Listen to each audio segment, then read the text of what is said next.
What's up, everybody? Zach from Night Nurse Fit here. I just wanted to make a quick video to talk about the biggest reason weight loss is a struggle and why most people never get to their goals. Now, there's a million reasons why it's hard to lose weight, whether it's having to eat less, having to exercise more, having to give up certain things. And you actually don't need to give things up, but most people will tell you do.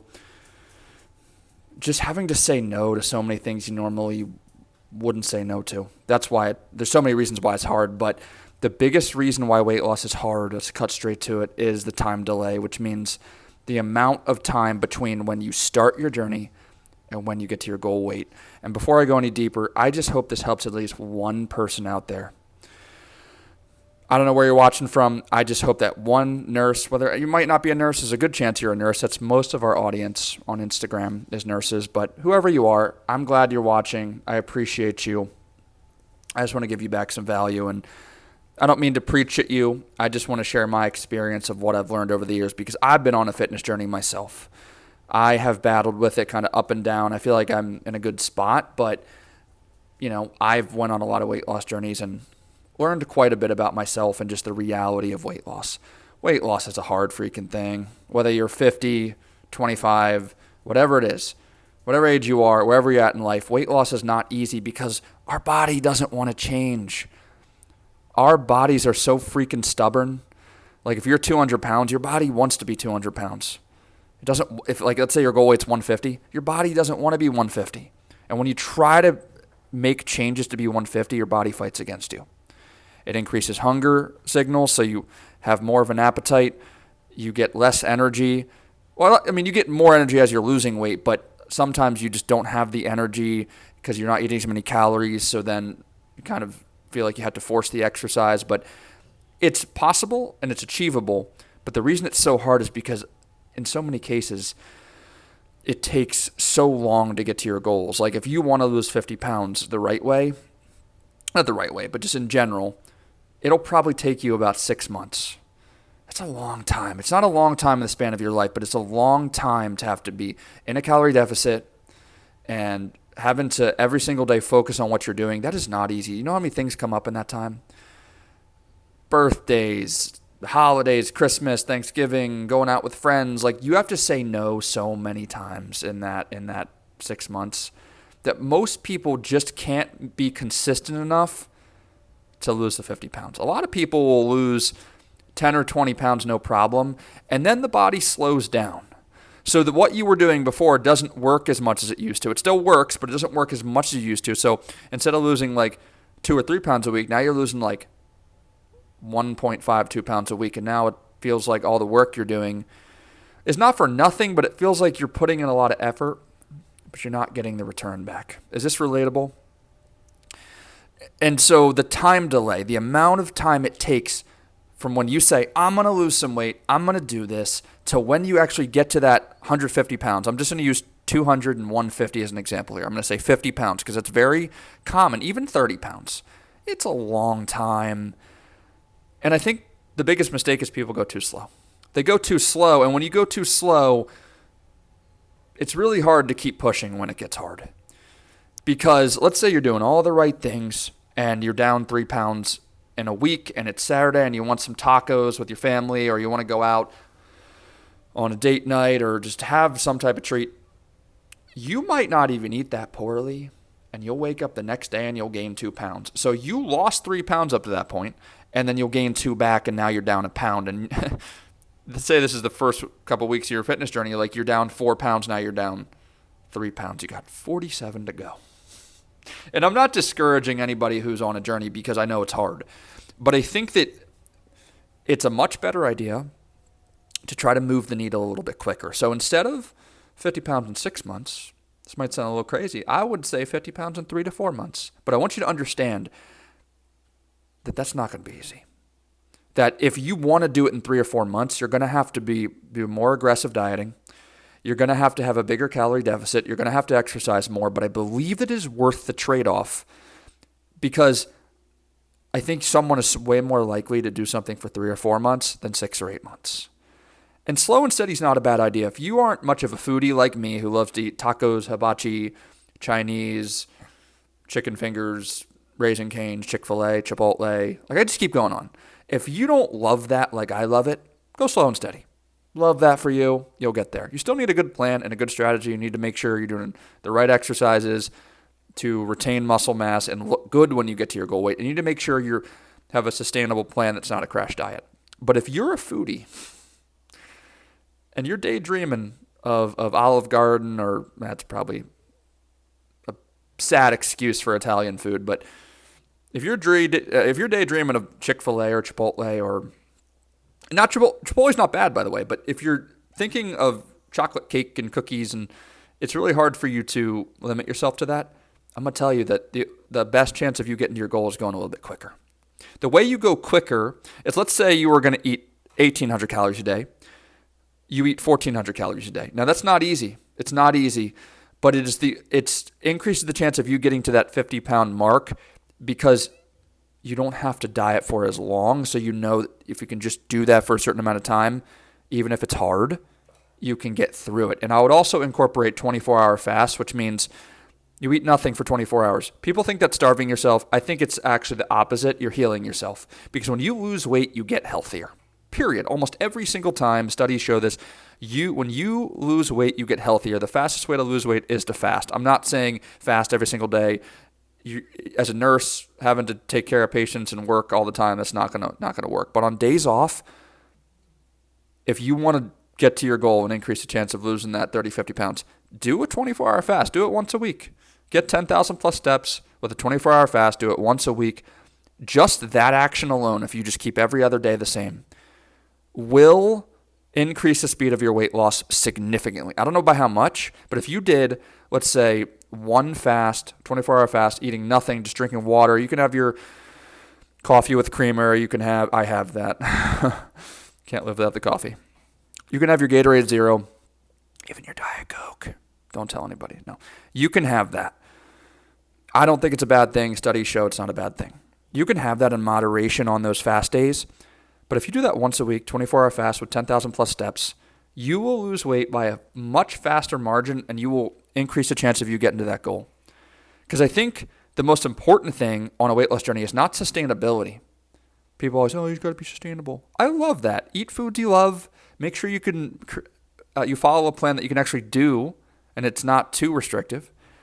But the reality is, if you're watching this, you put on some weight, maybe you made some dumb decisions, and we have to undo those decisions.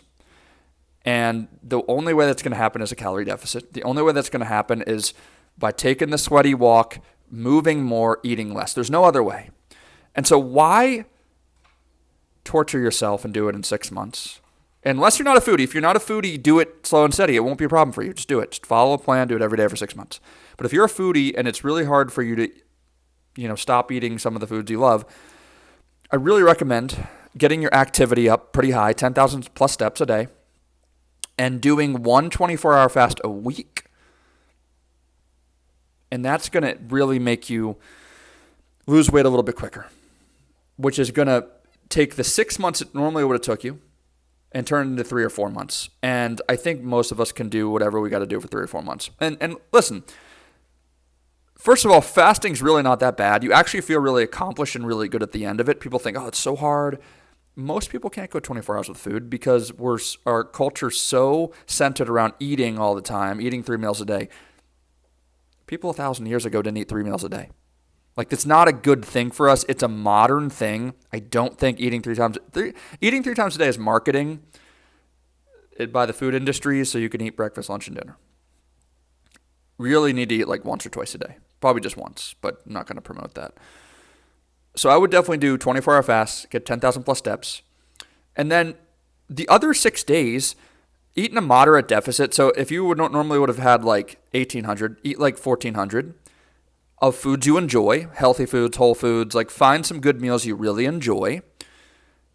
And the weight will start to come down. Your scale will move. And instead of 2 pounds a week, you'll lose 4 or 5 pounds a week. And you'll be so motivated. You'll feel so good that the progress you're making, you'll be so happy with how you're feeling and looking, compliments you're getting, that you'll be like, I know that I got to fast once a week, and I know that this is definitely hard work, but you're going to feel so empowered, so accomplished every single day.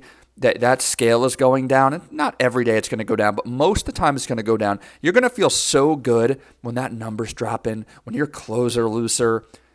And yeah, it's hard work. And there's a lot of moments during that 3 or 4 months when you go a little bit quicker that it's going to be hard and you're going to want to binge, but I promise you it's not worth it to binge. Nothing tastes as good as healthy feels, my friend. Nothing. So push through that. Do one fast a week, 10,000 plus steps every day. Average that. Let's say you hit like 8,000 one day, try to hit 12,000 the next, hit 10,000 or more. The steps are such a crucial part of losing the weight a little bit quicker. Plus, it just feels good to move. Hit 10,000 plus steps non-negotiably on average. And then I can't tell you eat 1,400 calories. I don't know you. That'd be too cookie cutter. I can't tell you eat 1,400 calories. It could be 1,800, could be 2,000. Reach out to me if you want specifics. A lot of people might be eating 1,400. It depends on your weight and your age, but I'm just using that as an example. So if you hit the 10,000 steps, do one 24-hour fast per week on a day you're not working, because I wouldn't do it on a day you're working because you're going to feel lightheaded, you're going to feel dizzy, you're going to feel like it's unsustainable. You're probably not going to push through it. But on a day you don't work, pick a day, move your body, hit 12,000 steps, do a fast. You'll drop 2 or 3 pounds. You'll feel good about it. Yeah, it's a little bit of water weight. It's not all going to stick. But you know what? It's going to be faster than if you didn't do a fast. Significantly faster, especially over a 3-month period. So what is that? Over 4 months, you're doing, I'm bad at math, 16 24-hour fasts. So once a week. Oh my goodness, the weight's going to fall off. I really do think this is a good thing. And we promote this to our clients within the program. Like, we love fasting. We don't make anybody fast. But I think I'm not telling you to do something I haven't done. You know how many fasts I've done in my life? A ton. And they're hard, but they feel so good when you get through it. And actually, most of your fast, you feel so good. You're like so empty. You're not full of food. You're not full of crap. You're just super light. You're drinking your fluids, and you just feel great. And then you wake up the next morning, you push through that hunger, and you're like, oh, I'm down 3 pounds. Feels awesome. Now, hopefully this was valuable to you. Hit your 10,000 steps. Well, let me just sum it up by saying most people don't get to their goals because they go too slowly. And the time delay of when someone starts their journey and when they end their journey and get to their goal weight is so big, and so much comes up. People don't get there. So what's the solution? Cut the time delay in half. If you have 50 pounds to lose, you're going to do it in 6. Let's do it in 3 or 4. Let's do it in 3.5 months. You can do that, 100%. But you need a good plan. And I give you an outline of what you got to do. Hit your 10,000 steps. Do one 24-hour fast. But I didn't give you the plan on the 6 days a week because I don't know who you are. I don't know. Like, I'm not going to tell you 1,400 calories. I don't know you. Like, I can't just say that. But if you reach out to me and Coach Anna, we can help you with that. Now, here's the kicker with all this. This is all great, and if you follow this, you'll get the results. But the chances are you won't follow it. Not because you're not disciplined or you're not capable, because you don't have accountability and a coach who's going to support you on those tough days, on those days where you don't want to do it and you feel like eating everything. It's going to be hard for you to push through. So that's why we're in business, because we're passionate about helping night shift nurses. The night shift is definitely harder than losing weight on day shift. And so you need to have a good plan for that. You need to have accountability in your life. If you resonate with that, we are looking for 5 night shift nurses who want to lose the weight and do it guaranteed. We'll help you lose the weight as long as you stick to the process. We will coach you every single day, make you an exact plan, and walk you through it and support you until you get to your goal weight. And I think that's such a huge part of getting to your goal, because it's one thing to know what to do, like I told you in this video. You know, do the 10,000 steps, eat in a calorie deficit, do a fast per week. That's great. But the chance of you doing it doubles, 10x's when you have support and accountability in your life. And if that resonates with you, and you know you can't do this alone, you know you need support, you know you need someone who understands the night shift and can give you that feedback and that support when things get hard, click the link below this video, schedule a call with our team. Anna will talk with you, connect with you, super casual, low pressure. If you resonate, we go to the next step. If you don't resonate, cool, you'll get some advice, and hopefully this video gave you some value. But check us out on Instagram, Night Nurse Fit. We post from time to time, and we're just very passionate about helping night nurses. I respect nurses more than anything. That's why I actually help nurses. I've been doing it the last 5 years. I think nurses are the most awesome people on the planet. So if you know you need some help, click the link below. I'll see you next time, and I hope one person at least got some value from this.